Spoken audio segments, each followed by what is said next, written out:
Hi there, wig lovers. This is Heather from Sister Wigs, and I was going through the YouTube comments and ran across one that kind of inspired me, and I wanted to make a video about it in my llama pajamas, channeling my inner llama. Somebody named Sarah sent me a really great message on one of my VSG journey blogs, and she said that I'm such an inspiration. I'm like, oh, that's so nice. I have PCOS and this is Sarah, by the way. I have PCOS and thyroid disease, and I'm losing my hair, and I've been very embarrassed to even try to get a wig, but wow, you've changed my views. Awesome, because I know I took forever to finally start embracing alternative hair, and honestly, just like the sleeve, I sort of wish I would have done it a lot sooner. I've been toying with the gastric sleeve, and I'm terrified, but so need to do it because I will never lose this on my own. Do you have a word of encouragement to do this? So, this is a very personal thing, and I want to stress that making this sort of decision about getting weight loss surgery, it's not a fly-by-night easy choice. It's expensive, and it's a very long process, and you know, if you do commit to the surgery, it is a lifelong process. The thing that has me the most concerned for Sarah in particular and people like her is the language she's using here. She's saying that she's terrified, which big red flags, you're not ready for this surgery if it's terrifying to you, because no surgery, especially one where they amputate literally 80% or more of your stomach, no surgery is without risk. Risk of complication, risk that things may not go right, risk that it may not work, okay? So every surgery has a risk, and you have to be emotionally prepared to handle that risk. And because I am not a medical professional, I can't give you medical advice, not ethically, not legally. And, you know, so the only thing I can really do is speak to the risk and my personal experience here. I mean, I know I can come off sometimes as like a big wet blanket when it comes to stuff like this, but I'm a realist. I'd rather give you the downside, because if you can live with the downside, you're good to go. That should be encouraging. And if you have reservations based on that downside, well then heck, at least you know where to pinpoint your efforts so you can prepare a little bit better. So without further ado, here are 10 hard truths about gastric sleeve surgery to help you prepare if you're thinking about going under the knife.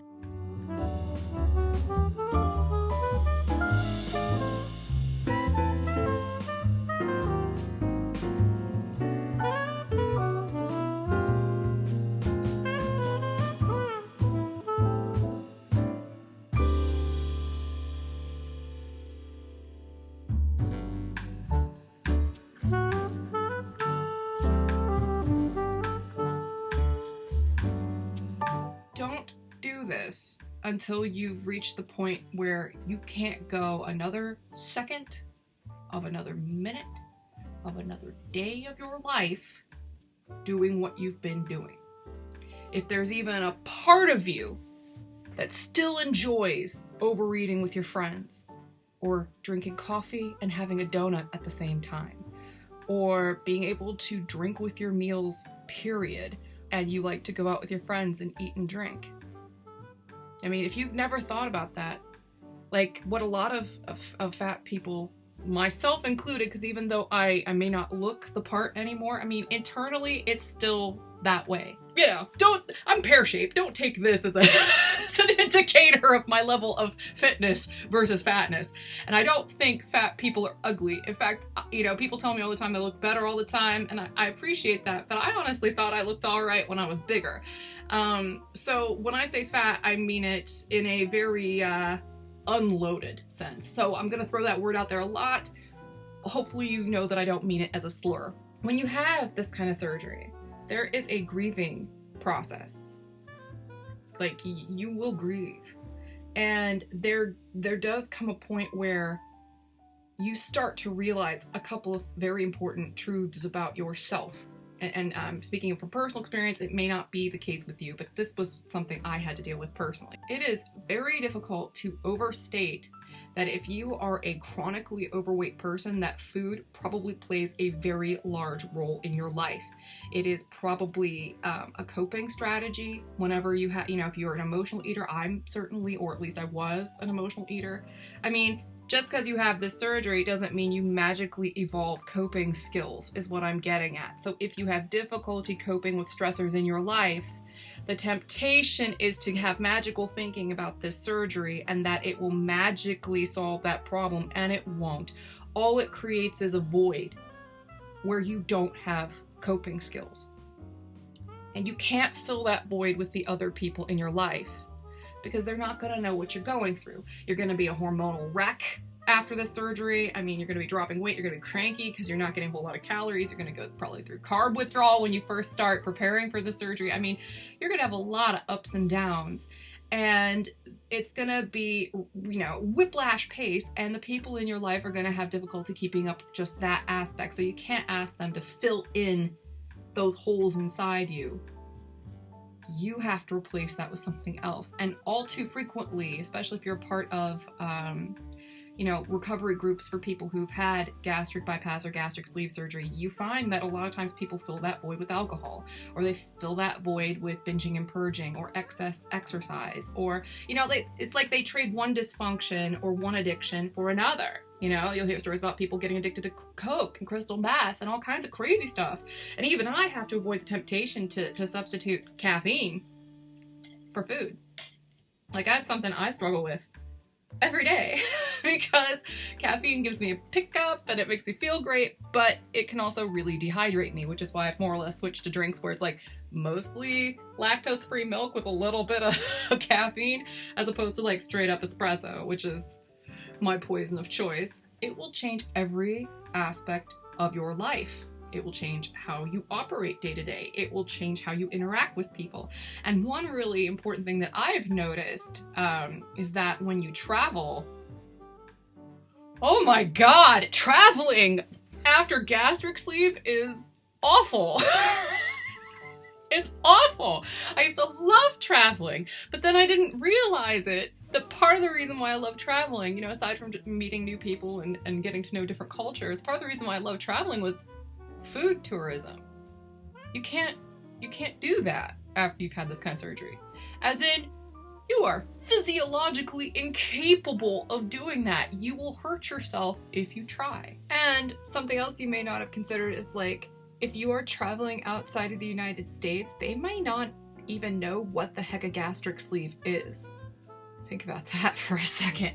I went to a doctor to address my heartburn issues here in the UK. I am going back to the States, by the way, probably within a month.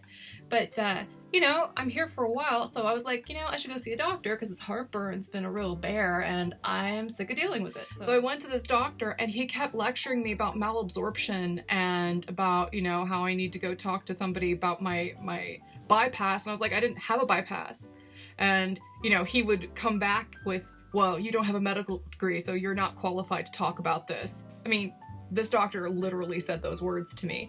And I was like, in the back of my head, like, you don't even know the proper terminology for the surgery I've had or any of the complications, and you're gonna lecture me about how having a medical degree is like a big leg up here.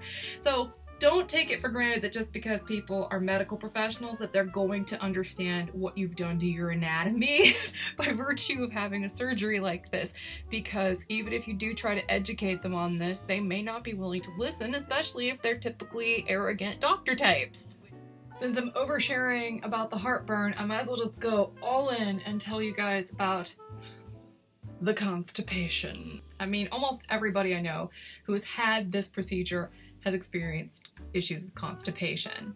And it's a twofold reason, really. One reason is kind of obvious. You're not eating as much, so you just don't go as often. That's not that big of a deal, but it can become a big deal if that stuff, this is gonna get gross, but if it gets like dried out, like hard little boulders, like you're passing marbles, rigid, angry marbles, like that's not fun. So even if it's, not causing the same kind of bloating and discomfort that you would get when you're eating a lot of food and you get constipated, Like, it's still not fun. It's still not comfortable. And I don't get as much fiber in my diet as I used to, and I don't get as much fluid in my diet because I don't eat and drink at the same time. And that is the second reason why it's easy for people to get constipated. You're dehydrated on this kind of diet. You get dehydrated after weight loss surgery very easily. You constantly have to keep fluids nearby, uncarbonated, uncaffeinated, unsweetened fluids. This is not sweetened at all. It's great. But I mean, you constantly have to sip on things the whole day long, or you get really dehydrated. And if you're a workaholic like me, you have tunnel vision. It's very easy to forget what the heck you're doing and forget to drink and forget to eat. I have Nigel remind me and nag me, and he's making dinner now. He's a good guy. But you know what I mean? Like, that's where your help system can really come in handy, because I mean, sometimes it's just really easy to forget, and then the more you forget to do simple things to take care of yourself, like drink fluid throughout the day, the easier it is to get really, really, really, really, really, really bound up. And that's all I'm gonna say about that. I think I've said enough, really. And I realized after having this surgery how many of my friendships were based upon the fact that we all like to overeat together. And you may not be in that situation, but I certainly was, and certainly am. And those relationships may not completely fall apart, but they do kind of wither on the vine, because they're relationships based upon a common addiction. And even if you have other things in common with those people, they may still stop associating with you just because they feel guiltier about what they're doing when they see that you're not doing it with them anymore. So yeah, okay, so like, let me tell you a little story. Like, Nigel and I went out with his friends. I'm not gonna name their names, but they're lovely people, very, very nice. I went out with Nigel and two of his friends, and I straight up was like, can we do something other than go out to eat? Like, I tried very hard to get us to go do something other than going out to eat. And I don't think they realize that it's not a choice. Like, I'm not gonna sit there and violate my diet and eat and drink at the same time, and I'm not gonna drink alcohol, because like I said, it's very uncomfortable. So, I feel like they were taking it very personally that I wasn't indulging with them, because, of course they took us to a stupid pub, which was basically the opposite of what I wanted to do. And then, I tried to make the most of it. I had my own protein supplements with me. One of them was a liquid, so I just mixed it up with a glass of still water. And I was drinking that as my lunch, and they thought I was starving to death, so they bought me a cheese plate after I just finished explaining to them I can't eat and drink at the same time. I'm really thirsty, so I'm gonna choose to have this protein supplement instead.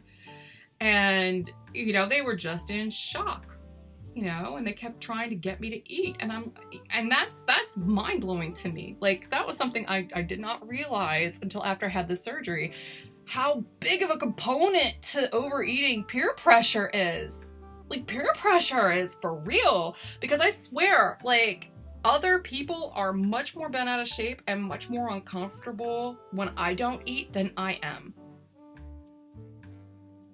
If I'm eating a small amount, they get freaked out because it calls into question what they're doing.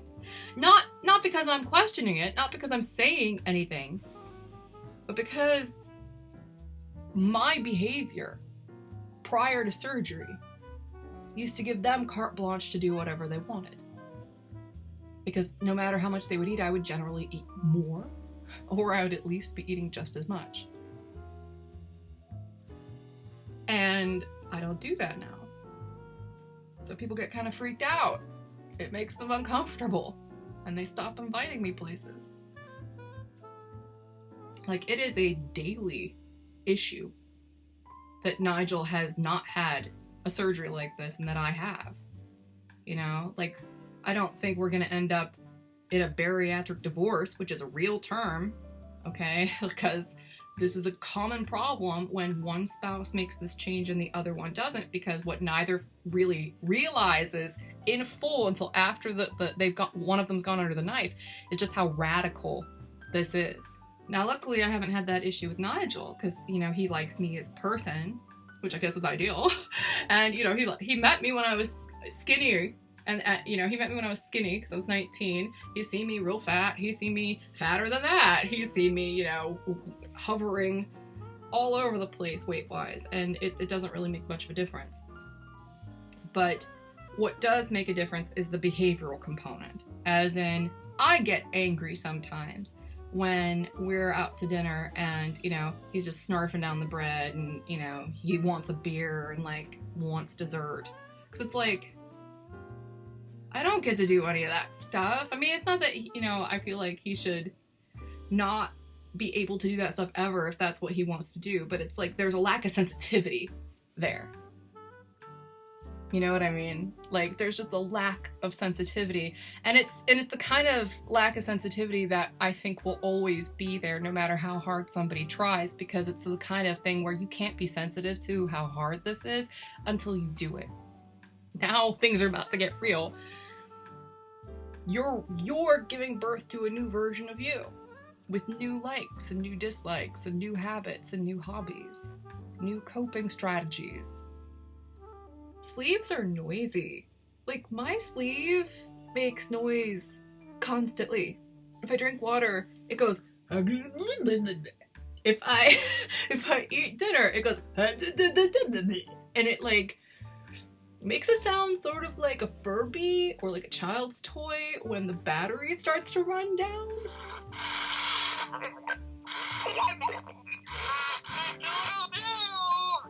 And it does this all day, all night, in intimate moments. When you're having a really romantic moment, you'll probably belch. Your sleeve is really stupid. It has no idea how to handle the gas. It has no idea how to coordinate its responses to the things that you put in it. It basically just kind of runs amok. I'll be sitting there at dinner, and I'll just kind of take a step back, try to listen into the conversation, and there'll be a pause in the conversation. And it is constant.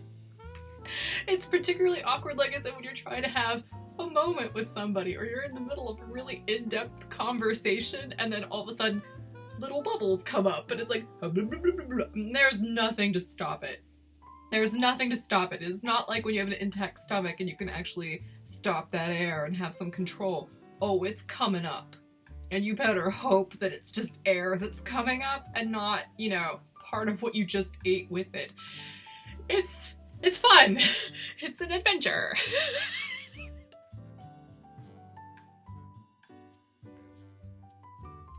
Another thing is that, people in my life, when I've been in that situation and they start to feel guilty, they start asking me questions they don't really want the answer to. Consider it a lack of tact, but I do tell people the truth. You are eating too much. You cannot, the thing that drives me nuts is when people, will be shoveling cereal in their face and talking about how they wish they weren't so fat. Those two things are related. And so if they ask me for advice while they're engaging in that behavior, my first response is going to be, maybe you should try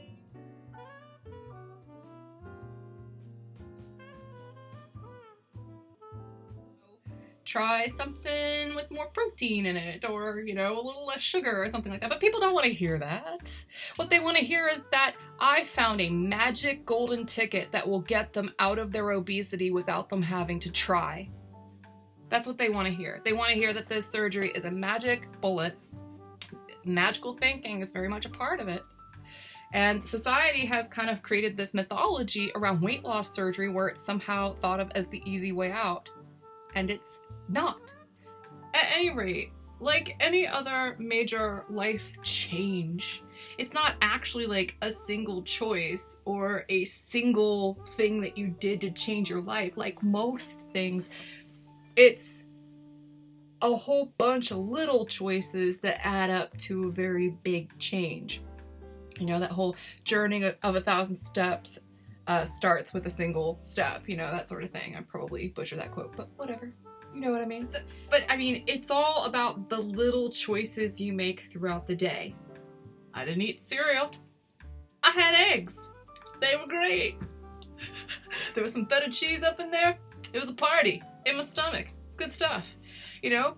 And those are the things that I choose to do every day. You know, I measure my food. I track what I eat. I'm trying to choose the right things. I'm trying to think ahead. And I don't, you know, eat when I drink and that sort of thing. There's a lot of coordination involved. But guess what? All of these things that I am doing post-surgery, anybody can do without the surgery, and you will still lose weight. The only thing is that with the surgery, it makes it easier to avoid the backslide. But it's still, you know, you're not gonna just spontaneously lose weight because you had surgery. I mean, if you have a bypass, maybe, because the malabsorption is meant to sort of foolproof it a little bit. But with a sleeve, there's no malabsorption. You're absorbing everything you eat. So if you overeat, you will gain weight.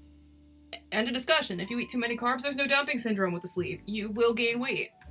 So you can't just, you know, be hands off with the diligence. You have to be more diligent because you could hurt yourself if you have a sleeve and you engage in bad behaviors with your food.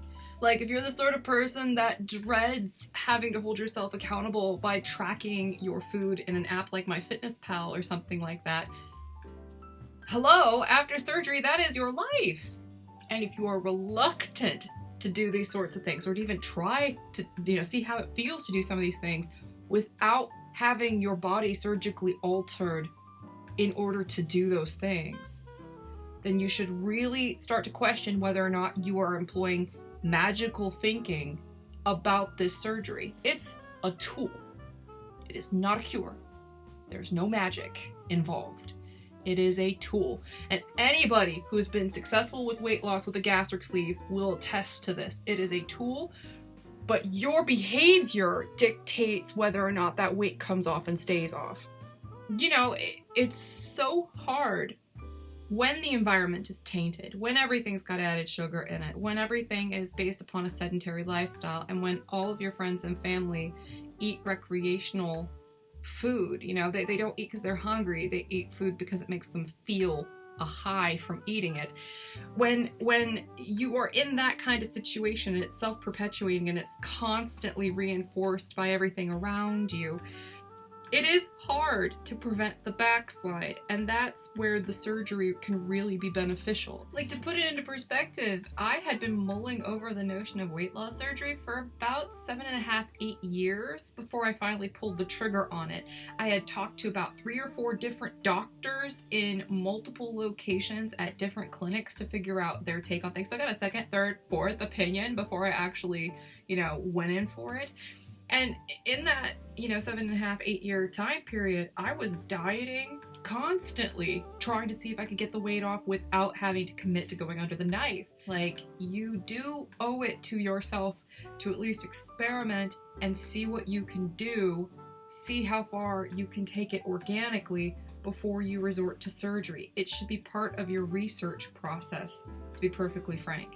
And if you are really eager to jump into surgery and really defeatist about, you know, like I was talking about Sarah's comment at the beginning, and she said she just knows she can't do this on her own. But how does she know? Like, I don't know her, so I don't know if she's actually been dieting this whole time. It's tricky because she said she's got hypothyroid. I understand that very well. And she also said she has PCOS. Again, I hear you, girl. Like, that makes weight loss so much harder.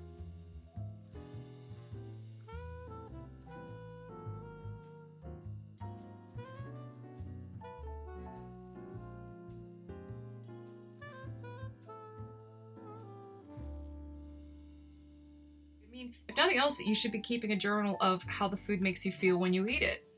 Get to know on an intimate level your relationship with food, as opposed to just be more mindful, I guess is what I'm saying. Instead of just eating and going through the motion, that can be anxiety driven, addiction driven, habit driven. There are all sorts of reasons why people eat too much and too many of the wrong things.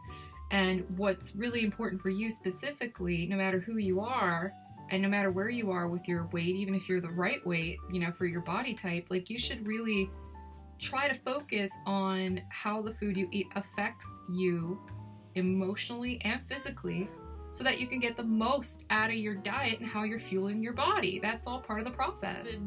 such a crazy thing for me because I've had to learn how to call myself out on my own BS every day, all day long, till to the point where it becomes second nature. Now, I've found it has been very beneficial to have the surgery because, as I mentioned, it makes it harder to backslide. You know, there's this very real negative consequence built into eating bad things. I end up with lots of gas and bloating and really wretched heartburn.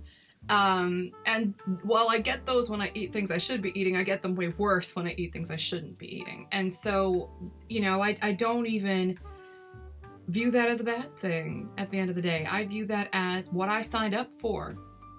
I want a slap every time I eat something I shouldn't be eating. So that's like my sleeve slapping me and saying, what were you thinking? Every time I try to eat something I'm not supposed to. And that includes, like, your sleeve doesn't take a break for your birthday so you can have cake. Your sleeve does not take a break on Thanksgiving so you can have pumpkin pie and cornbread. Your sleeve does not take a break when you get married and you want some champagne. These are the choices that you make every day, even holidays, even weekends, even during brunch, and even when your friends are over for a visit. They are choices that accumulate over time, and the result is that you are healthier. Now, whether or not you're happier that way, well, that's up to you. Before I end this video, I wanted to make mention of the fact that I mentioned throughout this video, you can't do this anymore, you can't do that, like you can't drink fizzy drinks, and you can't, you know, have champagne at your wedding, and you should not drink, and I didn't mention this, but you should not drink out of a straw if you've had gastric sleeve surgery. And if you're trying to lose weight, you should stop drinking fizzy things and stop drinking out of straws because it expands your stomach. The diet and the discipline required to make this work far exceed almost any diet you would do before the surgery. This is not a lifestyle change. This is a new lifestyle. Like, your whole world kind of starts to revolve around your sleeve.